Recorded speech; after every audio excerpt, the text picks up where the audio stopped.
வணக்கம். Black mount army. நல்லா இருக்கேன் சொல்றது. Hello everyone. Welcome to the black mount apex. இப்போ நம்ம கில்ஜி டைனஸ்டியை பற்றி டிஸ்கஸ் பண்ண போகிறோம்.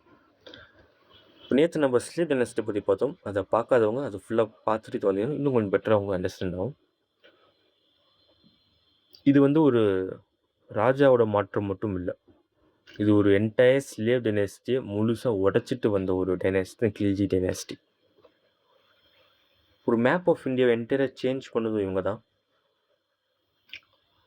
இதுக்கு முன்னாடி வரைக்கும் ஸ்லேவ் டைனஸ்டி நம்ம பார்த்த வரைக்கும் நீங்கள் ஒரு ஹை பாண்ட் டர்க்கிலேருந்து வரல அப்படின்னா உங்களால் இந்த ஒரு டெல்லி த்ரோனில் உட்கார முடியாது. ஆனால் கில்ஜியை பொறுத்த வரைக்கும் புத்தியும் கத்தியும் கூர்மையாக இருந்தால் யார் வேணாலும் எங்களோட ஆட்சியில் வந்து அமரலாம் அப்படின்னு சொன்னது கில்ஜி டைனஸ்டி.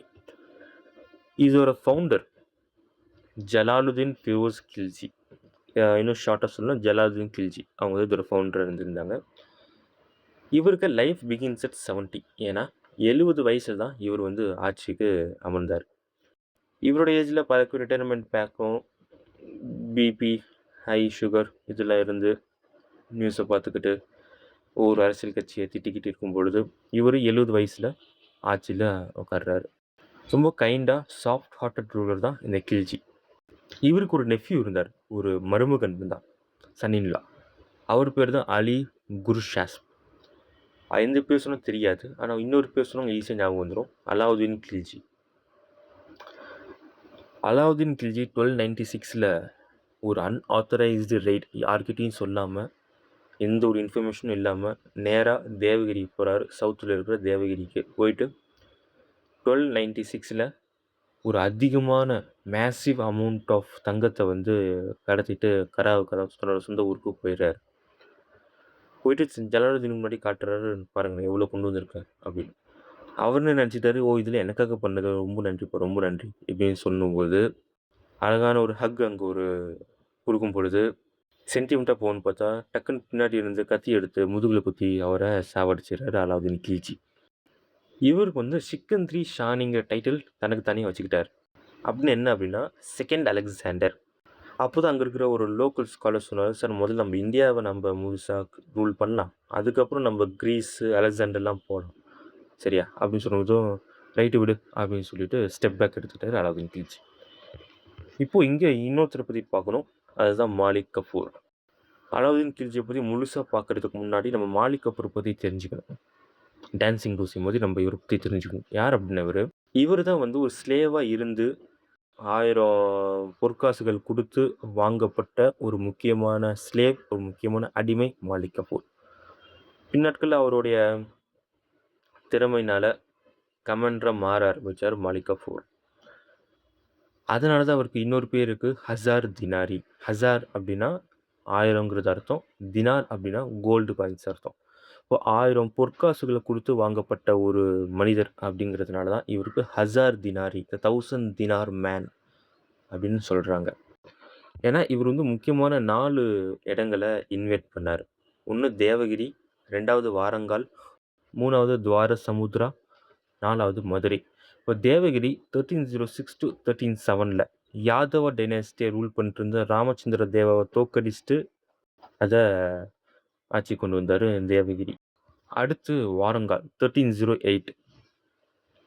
இவரோட முக்கியமான விஷயம் தான் இது. ஏன் அப்படின்னா இந்த வாரங்கால் 1308 பிரதாப் ருத்ரதேவா அப்படின்ற கக்காட்டியா ரூலரை தோக்கடிச்சுட்டு கோஹினூர் டைமண்டுன்னு சொல்லுவாங்க, எப்படி கேள்விப்பட்டிருக்கீங்க, அந்த கோஹினூர் டைமண்டை ஒரு ட்ரிபியூட்டை எடுத்துக்கிட்டாரு இந்த ஒரு அட்டாக்ல இருந்து. அடுத்து துவார சமுத்ரா 1310 ஹொய்சல டைனாஸ்டியோட வீரபல்லல 3 அவரை தோக்கடிச்சுட்டு அட்டாக் பண்ணார். 4வது மதுரை. நம்ம ஒரு பக்கம் வந்து சுந்தர பாண்டியருக்கும் வீரபாண்டியருக்கும் அப்போ ஒரு போர் வந்து போயிட்டு இருந்தது. அந்த காலகட்டத்தில் மாலிக் கஃபூர் இதுதான் கரெக்டான டைம்னு சொல்லி மதுரைக்குள்ளே பூந்து அங்கே இருக்கிற முக்கியமான விஷயத்தெல்லாம் எடுத்துகிட்டு ஊருக்கு வந்துட்டார். இதுதான் மாலிக் கஃபூரோட சின்ன குறிப்பு. இவர் ரொம்ப ஒரு முக்கியமான மிலிட்ரி கமாண்டராக வந்து அலாவுதீன் கில்ஜிக்கு இருந்தார். சரி, இப்போ நம்ம அலாவுதீன் கில்ஜியோட ஒரு சில முக்கியமான இன்டர்னல் பாலிசிஸை பற்றி பார்ப்போம். முதல்ல பார்க்க போறது ஒரு 4 முக்கியமான ஆர்டினன்ஸஸ் பத்தி பார்க்க போறோம். First ordinance, 2, 3, 4. ஃபர்ஸ்ட் ஆர்டினன்ஸ்ங்கிறது வந்து கான்ஃபிஸ்கேஷன் ஆஃப் ரிலிஜியஸ் என்டோவ்மென்ட்ஸ்ன்னு சொல்லுவாங்க. அதாவது ஆன்மீகத்துக்காகவோ, இல்ல பில்கிரிமேஜ்க்காகவோ எந்த ஒரு நிலமும் நம்ப பயன்படுத்தக்கூடாது. அப்படி ஒரு வேள பயன்படுத்திட்டீங்கன்னா, அந்த ப்ராப்பர்ட்டிய சீஸ் பண்ணி, அதுக்கான அட்மினிஸ்ட்ரேஷன் வேற ஒரு ஆளுக்கு தரப்படும். இதுதான் ஃபர்ஸ்ட் ஆர்டினன்ஸ். 2வது வந்து ஸ்பை சிஸ்டம் ரீஆர்கனைஸ் பண்ணாரு. அப்போ ஃபர்ஸ்ட்டு இந்த ஸ்பை சிஸ்டம் ஆர்கனைஸ் பண்ணது டெல்லி சுல்தானேட்லேருந்து கியாசுதீன் பால்பன். நேத்து நம்ம பார்த்துருப்போம் ஸ்லேவ் டைனாஸ்டில. இப்போ இத ரீஆர்கனைஸ் பண்ணது யாருன்னு பார்க்கும்பொழுது, அலாவுதீன் கில்ஜி. இந்த ஸ்பை சிஸ்டம் பத்தி பார்க்கணும்னா, இங்க வந்து 2 முக்கியமான விஷயம் இருக்கு. ஒண்ணு வந்து பரீடுன்னு சொல்லுவாங்க. இன்னொன்னு முன்ஹியான்ஸ்ன்னு சொல்லுவாங்க. இந்த பரீது பொறுத்தவரைக்கும் இவங்க எல்லாமே இன்டெலிஜென்ஸ் ஆஃபீசர்ஸா வந்து வேலை பார்த்துட்டு இருந்தாங்க. முன்ஹியான்ஸ் பொறுத்தவரைக்கும் சீக்ரெட் ஸ்பைஸா இருந்தாங்க. இவங்க 2 பேருமே ஸ்பை சிஸ்டமோட முக்கியமான ஆளுங்களா இருக்கப்படுது. ஒருவேளை நீங்க வந்து கிச்சன்ல அலாவுதீன் கில்ஜிய பத்தி சிரிச்சு பேசிட்டு இருக்கும் பொழுது, நீங்க சிரிச்சு முடிக்கிறதுக்குள்ள அவங்க உங்கள முடிச்சுருவாங்க. இது மாதிரியான ஸ்பை சிஸ்டம் அலாவுதீன் கில்ஜி வச்சிருந்தாரு. அடுத்த 3வது ஆர்டினன்ஸ் பொறுத்தவரைக்கும், வைன யூஸ் பண்ணக்கூடாதுங்கிற ஒரு முக்கியமான விஷயமுமே வந்து கொண்டு வந்திருந்தாரு. Ban on alcohol. டெல்லியில டோட்டலாவே ஆல்கஹால வந்து பேன் பண்ணாரு இவரு. ஸோ, அதனால எந்த ஒரு வீக்கெண்ட் பிளானுமே இல்லாம இருந்தது. ஓகே. அடுத்து கடைசியா 4த் ஆர்டினன்ஸ் பத்தி பார்க்கும் பொழுது, யாருமே தன்னோட பெர்மிஷன் இல்லாம சோஷியலா கேதர் ஆகக்கூடாது. பொதுக்கூட்டம்ங்கிறது போடக்கூடாது. அதே மாதிரி இக்தா அப்படின்னு சொல்லுவாங்க. லேண்ட் கிராண்ட்ன்னு சொல்லுவாங்க. அத முறியடிச்சு ஃபர்ஸ்ட்டு சுல்தான் சோல்ஜர்ஸ்க்கு கேஷா தன்னுடைய சேலரிய குடுக்க ஆரம்பிச்சாரு. அடுத்து 2 முக்கியமான விஷயம் தக் அண்ட் சேரா. தக் அப்படிங்கிறது வந்து ராயல் ஸ்டாம்போட ஹார்ஸஸ குதிரைங்கள பிராண்ட் பண்றது. எந்த போருக்கு எந்த குதிரை யூஸ் பண்ணலாங்கிறது அங்க ஒரு மார்க் போடுவாங்க அந்த குதிரைக்கு. அதுதான் தக். 2வது வந்து சேரா இல்ல குலியா 2 எப்படின்னு சொல்லிக்கலாம். இப்ப சேரா இல்ல குலியா அப்படி என்ன அப்படின்னா, இப்ப நம்ம ஸ்கூல் போகும்போது நம்ம ஐடென்டி கார்டு போட்டிருப்போம். இந்த ஐடென்டி கார்ட பார்க்கும்போது நம்மள பத்தி என்டையர் டீட்டெயில்ஸ் வரும். எந்த கிளாஸு, நம்மளோட பேரண்ட்ஸ் யாரு, நம்மளோட அட்ரஸ் என்ன, ஃபோன் நம்பர் என்ன, எல்லாத்தையும் பத்தி நம்ம பிளட் குரூப் என்ன, எல்லாத்தையும் தெரிஞ்சுக்கும். அதே மாதிரி சோல்ஜர்ஸ்க்காக சேரா இல்ல குலியாங்கிறது கொண்டு வரப்பட்டது. இது வந்து ஒவ்வொரு சோல்ஜர்ஸ்க்கான டிஸ்கிரிப்டிவ் ரோல் மாதிரி. அதில நம்ம சோல்ஜர்ஸ் பத்தின கம்ப்ளீட் டீட்டெயில்ஸ் வந்து இருக்கும். இந்த தக் அண்ட் சேரா இது 2மே இன்ட்ரோடியூஸ் பண்ணப்பட்டது அலாவுதீன் கில்ஜி. அதுக்கப்புறம் இப்போ நமக்கு ஒரு ரெவென்யூ டிபார்ட்மெண்ட்னு தனி ஒரு டிபார்ட்மெண்ட்டே இருக்குது. ஆனா அந்த டைம்ல இந்த ரெவென்யூ கலெக்ட் பண்றதுக்காக ஒரு ஸ்பெஷல் ஆஃபீசர வந்து நியமிச்சாரு. அவர் தான் முஷ்தாக் ராஜ். முஷ்தகா ராஜ் அப்படின்ற யார் அப்படின்னா, இவர் வந்து கலெக்ஷன் ஆஃப் ரெவென்யூ. ஓகே. அடுத்து 3 மார்க்கெட் வந்து இன்ட்ரோடியூஸ் பண்ணாரு. என்னென்ன மார்க்கெட் அப்படின்னா, ஒண்ணு வந்து ஃபுட் கிரெயின்ஸ்க்காக, சாப்பாட்டுக்காகவும், இன்னொன்னு வந்து காஸ்ட்லி குளோத் அதாவது விலை உயர்ந்த துணிகள். அதுக்கான மார்க்கெட். 3வதா பார்க்கும் பொழுது, குதிரைகள், அடிமைகள் இவங்க எல்லாத்தையுமே விக்கிற ஒரு மார்க்கெட். இப்படி 3 மார்க்கெட்டா வந்து அலாவுதீன் பிரிக்க ஆரம்பிச்சார். ஒவ்வொரு மார்க்கெட்டுக்கும் ஷானா அப்படிங்கிற ஒருத்தவர் வந்து ஹை ஆஃபீஸரா நியமிச்சார். அவருக்கு கீழ டெய்லி செக் பண்றதுக்காக 2 பேர். திவானி ரியாசத், ஷானா-இ மண்டி. இவங்க தான் மார்க்கெட்ட கண்ட்ரோல் பண்ணிக்கிறாங்க. ஒருவேள நீங்க 1 கிலோ அரிசி கேட்டு, அவரு 1/2 கிலோ குடுத்துட்டு, 1 கிலோ இதான்ப்பா அப்படின்னு சொல்லும் பொழுது, அத அங்க இருக்கிற ஆஃபீசர்ஸான ஷானா, திவானி ரியாசத், ஷானா மண்டி இவங்கலாம் பார்க்கும்பொழுது என்ன பண்ணுவாங்கன்னா, வணிகர் அவருடைய உடம்புல இருந்து 1/2 கிலோ சதை எடுத்து அந்த தராசுல வைக்கணும். இப்படி ஒரு தண்டனைங்கிறது அந்த காலகட்டத்தில இருந்தது. அப்ப கஸ்டமரோட சாட்டிஸ்ஃபேக்ஷன் எந்த அளவுக்கு இருந்திருக்கும் பாருங்க. அடுத்து பார்க்கும் பொழுது ஓப்பன் மார்க்கெட்ன்னு ஒண்ணு இருக்கு. அந்த ஓப்பன் மார்க்கெட்டுக்கு இன்னொரு பேரு சாரா-இ ஹேடல். ஓகே. இப்போங்க அலாய் தர்வாசாங்கிற ஒரு முக்கியமான ஒரு விஷயத்தையுமே கன்ஸ்ட்ரக்ட் பண்றாரு. இந்த அலாய் தர்வாசான்னா என்ன அப்டின்னா, அலாய் தர்வாசா குதுப் மினாரோட என்ட்ரன்ஸ் கேட் நம்ம பார்க்கப்படுது. அந்த குதுப் மினார் ஏற்கனவே பார்த்துருப்போம். ஸ்லேவ் டைனஸ்டில நேத்தோட எபிசோட்ல.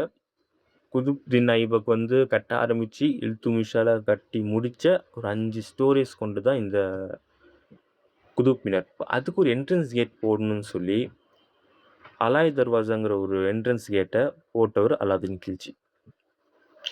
பேலஸ் ஆஃப் தௌசண்ட்ஸ் பில்லர் அதாவது ஹசார் சுத்தூன் அப்படின்னு சொல்லுவாங்க. அத வந்து பில்ட் பண்ணதுமே அலாவுதீன் கில்ஜி அவர்கள் தான். இப்போ நம்ப மாலிக் கஃபூரோட டெத் நடக்க போகுது. என்னன்னா 1316ல அலாவுதீன் அவர்கள் உடல்நிலை சரியின்மை காரணமாக இறந்துடுறாரு. இப்படி இவர் இறந்ததுக்கப்புறம் மாலிக் கஃபூர் இனி 2 சான்ஸ் இருக்கு. ஒண்ணு வந்து அலாவுதீன் கில்ஜியோட ஒரு பையன மூத்த பையனான முபாரக் கான். இவருக்கு வந்து ஆட்சிய குடுத்துடலாம். இல்ல அப்படின்னா 2வது பையனான ஷிஹாபுதீன் அவருக்கு குடுத்துடலாம். அது என்ன பிரச்சனைனா, ஷிஹாபுதீனுக்கு 6 வயசு தான் ஆகுது. அப்போ அவருக்கு நம்மளால ஆட்சிய தர முடியாது.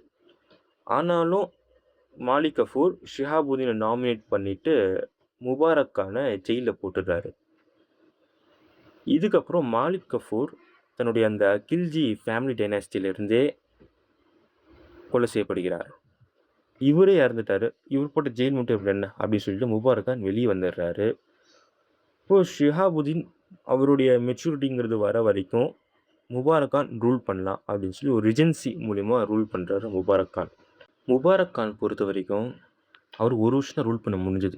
ஆக்டிவிட்டீஸ்னாலயும், ஒரு சில முக்கியமான லைஃப் ஸ்டைல்ஸ்னாலயும் அவரால ரொம்ப வருஷம் ரூல் பண்ண முடியல. அப்போ அவருக்கு ஒரு லவ்வர் இருந்தார். முபாரக் ஹாசன்ங்கிற ஒரு லவ்வர் இருந்தார். ஸோ முபாரக் ஹாசன் பொறுத்தவரைக்கும் ஃபர்ஸ்ட்டு அவருக்கு அந்த ஆர்மி அண்ட் பேலஸ் கார்ட்ஸை கண்ட்ரோல் பண்ண ஆரம்பிச்சாரு. பின் நாட்கள்ல மொத்த டைனாஸ்டியுமே வந்து முபாரக் ஹாசன் தன்னுடைய கண்ட்ரோல்ல வச்சிருந்தாரு. முபாரக் ஹாசனுக்கு ஒரு டைட்டிலுமே குடுத்தாரு. அதுக்கு பேர் தான் குஸ்ரவ் கான். இந்த குஸ்ரவ் கான் டைட்டில் யாருக்கு? முபாரக் ஹாசனுக்கு. அதுக்கப்புறம் கொஞ்ச நாள் போனதுக்கப்புறம் முபாரக் ஹாசன் முபாரக் கான கொலை செய்யப்பட்டுறாரு. இப்போ முபாரக் ஹாசன் தன்னுடைய ஆட்சிக்கு வராரு. இப்போ குஸ்ரவ் கான் ஆட்சியில் அமர்ந்த ஒரு சில மாசத்திலேயே காசி மாலிக், அதாவது திபால்பூரோட கவர்னரா இருந்த காசி மாலிக் இவரை கில் பண்ணிடுறாரு. யாரு? காசி மாலிக் அண்ட் அவரோட பையனான ஃபக்ருதீன் ஜவுனா. இவங்க 2 பேருமே குஸ்ரவ் கானை கில் பண்ணிட்டு அடுத்து வர துக்ளக் டைனாஸ்டியை ஆரம்பிக்கிறாங்க. ஸோ இதோட கில்ஜி டைனாஸ்டிங்கிறது ஒரு முடிவுக்கு வருது. இதுதான் Khilji dynasty. So important points ஞாபகம் வச்சுக்கோங்க. ஜலாலுதீன் கில்ஜி, அதுக்கப்புறம் அவர் நெஃப்யூ யாரு? அலாவுதீன் கில்ஜி. அதுக்கப்புறம் அலாவுதீன் கில்ஜியை பொறுத்தவரைக்கும் இன்னொரு முக்கியமான விஷயம் என்னன்னா, he was the first Turkish sultan. ஆன்மீகம் வேற, அரசியல் வேறங்கிறது பிரிச்சதுமே அவர் தான் ஃபர்ஸ்ட் டர்க்கிஷ் சுல்தானா வந்து அலாவுதீன் கில்ஜி இருந்தார். ஓகே, அதை பற்றி தெரிஞ்சுக்கோங்க. அண்ட் அலாவுதீன் கில்ஜியோட ஒரு சில முக்கியமான படையெடுப்புகள், அப்புறம் இந்த 4 ஆர்டினன்ஸ் பார்த்தோம். அப்புறம் தக் சேரா அதையும், அப்புறம் முஷ்தாக் ராஜ், அப்புறம் ஓப்பன் மார்க்கெட்டுக்கான அந்த சாராயி ஆடல், அப்புறம் ஷானாயி மண்டி மார்க்கெட்டுக்கான ஆஃபீஸர்ஸ், அப்புறம் அலாய் தர்வாசா, ஹசார் சுத்தூன், அப்புறம் ஹசார் தினாரி யாரை சொல்கிறோம், அப்புறம் முபாரக் கான் எப்படிப்பட்டவர், முபாரக் ஹாசன் யார், யாரால் முபாரக் கான் வந்து தோற்கடிக்கப்படுறாரு, அப்புறம் குஸ்ரவ் கான்ங்கிறது யார், ஓகே யாரா எந்த டைனாஸ்டி அதுக்கப்புறம் வரப்போகுது, இது மாதிரி முக்கியமான பாயிண்ட்ஸ்லாம் ஞாபகம் வச்சுக்கோங்க. So this is the Khilji dynasty. நம்ம நாளைக்கு அடுத்து வரப்போகிற துக்ளக் டைனாஸ்டியோட கம்ப்ளீட் டீட்டெயில்ஸ் நம்ம பார்க்கலாம்.